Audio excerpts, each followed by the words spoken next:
Hey guys, Theron Asbury here with Revital Outdoors, bringing another exciting podcast tonight. Tonight we have Mr. Mickey Beck. Mickey got third place in the Choo Choo Division event this year on Lake Guntersville, so we're very excited to talk to another top 5 angler from a 2022 event, and we're going to bring him in just a minute. Before we get started, make sure if you haven't already to subscribe to our YouTube channel. That way you get notified when all of our content is dropping, and we have a lot of great content coming in the future. If you've never heard of Revital Outdoors, we're a premium CBD company for all outdoor enthusiasts. Check out our website, www.revitaloutdoors.com. You can find all the information there about our products. You can purchase our products there. You can even fill out a Pro Staff application if you're interested in joining our Revital Outdoors team. And then also check us out on social media. That's going to be Facebook and Instagram. So without further ado, let's go ahead and bring him in. He's also seen this year on the 2022 Pro Circuit with Major League Fishing, Mr. Mickey Beck. How you doing this evening, Man, bud? I'm doing good, Theron. I really appreciate y'all having me on here. Absolutely, absolutely. So I know right now you're practicing for the Toyota Series event on Guntersville this next week, correct? No, I'm not. Oh, you're not? I spent 2 days down there last week and 2 days earlier this week. Decided to come home, spend some time with my wife, and heading to Pickwick Saturday. I've never really fished Pickwick this time of year. I don't have much experience on it, but I'm hoping it's going to play the same as Guntersville. Leave there, then go to head to Guntersville for the Toyota Series. Oh, okay. I got you. So still In other thinking words, about I've had some good pre-fish time. Yeah. Still thinking about the event there coming up. So Yeah. we'll talk to us about the BFL Choo Choo Division event. You got third place. Great way to start out the year. You've got a lot of great history on Guntersville. So what just played in your favor this year? I wouldn't say a lot of good experience on Guntersville. I fished my first pro tour circuit this year down Rayburn. Finished 61st, which I was happy and content with that. And spent another day down there practicing and trying to figure out what I did wrong. But on the way back, I seen there was a BFL going on Guntersville. Called the wife, said, "Hey, I'm going to the fish camp down there." She says, "Go ahead, bring me home some money." So I went down there and practiced a little bit, and they was fish just moving up into the grass a little bit. But ultimately, I was more concentrating on my live scope. I am 200% live scope, Garmin live scope. If it's like an engine blowing up to me. If something happens to my live scope, I might as well just load it up on the boat. Gotcha. So you were fishing the grass. I assume you were catching fish in the pre-spawn pattern or the still in the wintertime pattern? Both pre-spawn and ultimately I can pull up on a live scope whether I'm in 8 foot, I can see them in 6 foot, or whether I'm in 40 foot, I can see them in 50 foot. I mean, it's Guntersville with the rain after during that week we had a bunch of rain come in. But ultimately that's going to push a lot of fish into the grass. The mud came in, and always mud's going to replenish any lake you're on, whether it's a grass lake or a Highland Reservoir. That mud's going to push in. Fish going to get more active and get warmed up. So really excited to get back there. Like I said, I had a couple decent pre-fish days and needed to rest a little bit, and got permission of the wife. Going to go to Pickwick and give it a try down there. Good for you.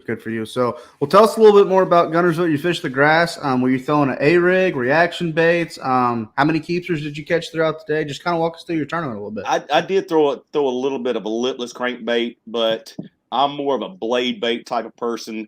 I get my winter baits from Lead Baits. It's a silver buddy type deal, but I got special colors that he and I has designed over the years. But instead of going to a lipless crankbait, it's still lipless to me. It's a blade bait, half ounce, 3/4 ounce, no rattling. So in the clear water, you don't need that much rattling as you do vibration. I was catching some on it, maybe a few on a lipless crankbait, but my go-to was a Kitech, whether it was a 2.8, 3.3, or 3.8. That was what majority of my fish I caught them on. Whether I'm an 8 foot of water scent, single swim bait, or an A-rig. I got special colors that I paint them up. Red's always good this time of year. I don't care. It ain't got to be a Rayburn red lipless crankbait. You paint them swim baits up a little color, and they can do some damage. Absolutely. So, well, I'm curious about how you threw your 2.8. Are you throwing all your swim baits exclusively on a bait caster? I know a lot of guys, when they're throwing the 2.8s, they downsize to like a 1/4 ounce jig head and throw it on a spinning rod. Is that what you do, or are you still throwing a heavyweight and throwing on a bait caster? No, that 2.8, I'm throwing it on a 3/8 or a 1/4 ounce round head. And I don't know if you can see this. Let me see if I can get it in a picture. Do you know what that's called, Theron? You got spiked. That's a Bible bump. In other words, throwing that little bait all day in the reeling action. Basically, I've got to hit it with a Bible. Yeah, it's a Bible bump or assist. It's just inflation of the tendons, but ultimately throwing that little bait.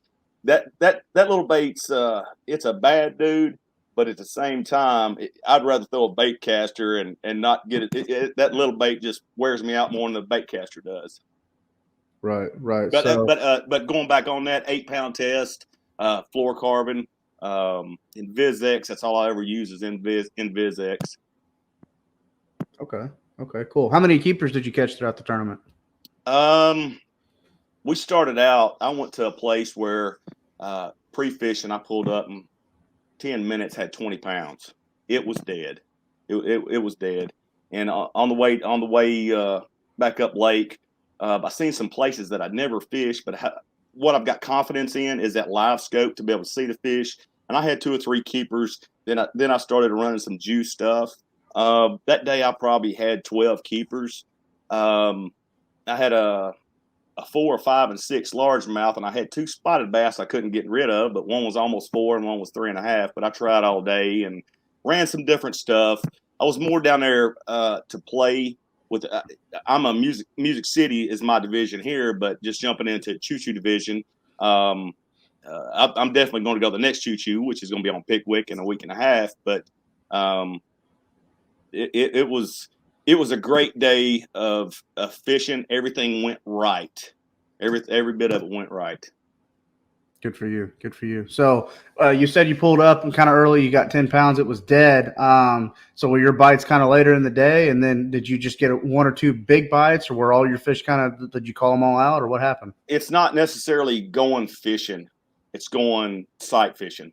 That's all I do. I mean, when I say I'm 200% live scope, if I don't see them, there's no reason to throw. I can see if they're suspended. I can see if they're down in the water column, if they're above the grass, below in the grass, if they're on the bottom in ditches. If I don't see them, I'm not going to throw it. You're just wasting your time.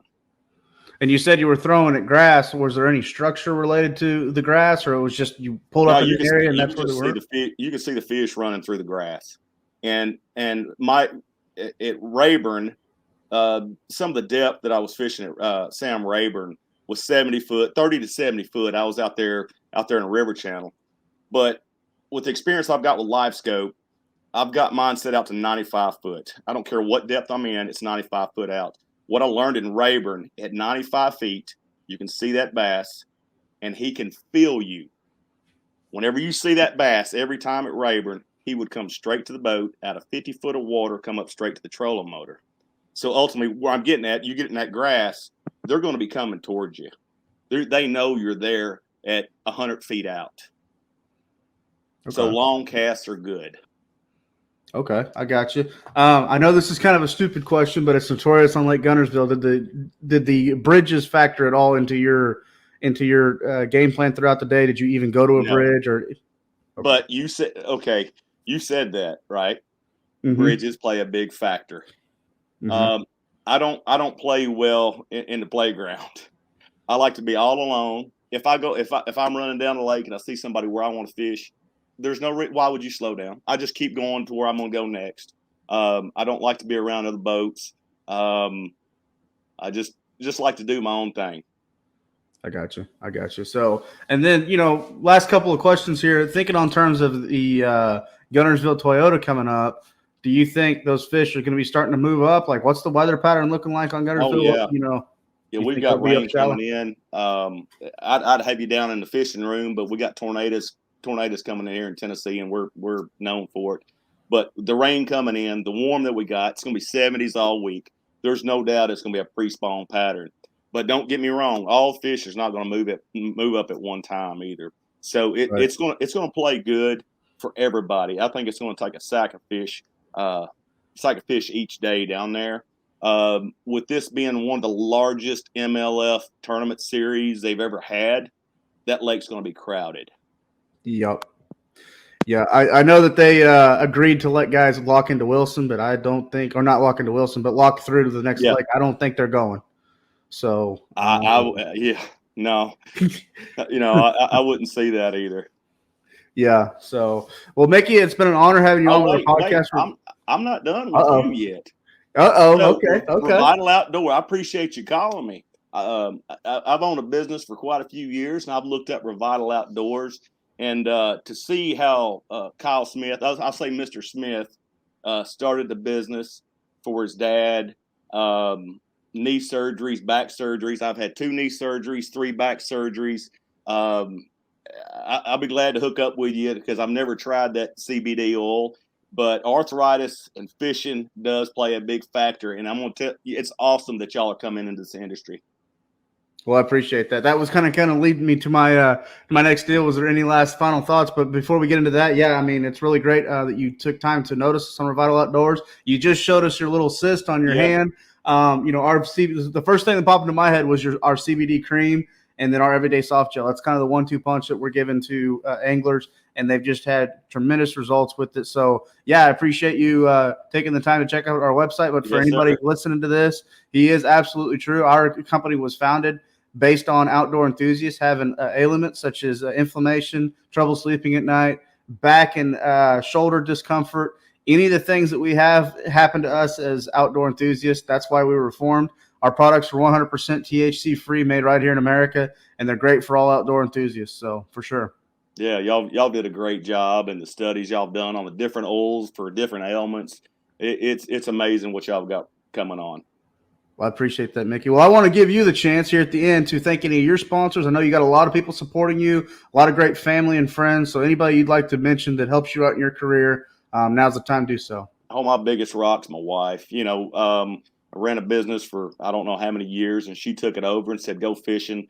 And I cannot do it without her. My kids have gone to college, and one's doing his own thing now. And Tyler and Seth, I got them on my collars here. John Barker and Matthew Barker at Two Rivers Ford. They're one of the largest Ford dealers in the Southeast. I've been with them for years. I'm not one that jumps from sponsor to sponsor just because grass is greener on the other side. I stay with good people for a long period of time. Triton Boats, I don't know how many years I've been with them. Garmin, I've been with them since the Panopticus has come out, and I'm truly Garmin through and through. C&O Marine, Craig Odom and his whole family that runs a business down there and takes care of me and my Mercury. And I want a lot of people don't talk about Mercury that much, but this 4-stroke, this top end engine. I'm a mechanic. If I'm going out of town, I got all the tools with me that I'm going to need. But I've never had to do anything to the top end of that engine. It's been one bad dude's all I can tell. That 4-stroke's one bad dude. But Darren, I really appreciate you having me on, and I need some of that oil. Take care of my bump for me. Yeah, for sure. We'll definitely get you taken care of. We got a great product for sure. So, well, Mickey, thank you again for coming on with us. And we just want to wish you the best of luck through your BFL tournament you're fishing, the Toyota Series, and the Tour. You're going to be a very busy man. So good luck this year in 2022. And, hey, we hope to have you back on here again because that means you're just continuing the success train. Hopefully see you Sunday. I hope. Fingers crossed. Yeah. Absolutely. So from all of us at Revital Outdoors, my name is Theron Asbury. Thank you for joining us on another awesome podcast. We've been talking to Mr. Mickey Beck, who finished 3rd place at the 2022 BFL Choo Choo Division event on Lake Guntersville. So good luck to you, Mickey, throughout the rest of the year. Thank you. Be sure, if you haven't already, subscribe to our YouTube channel. And from all of us, God bless out there. Be safe, and we'll talk to everyone very, very soon.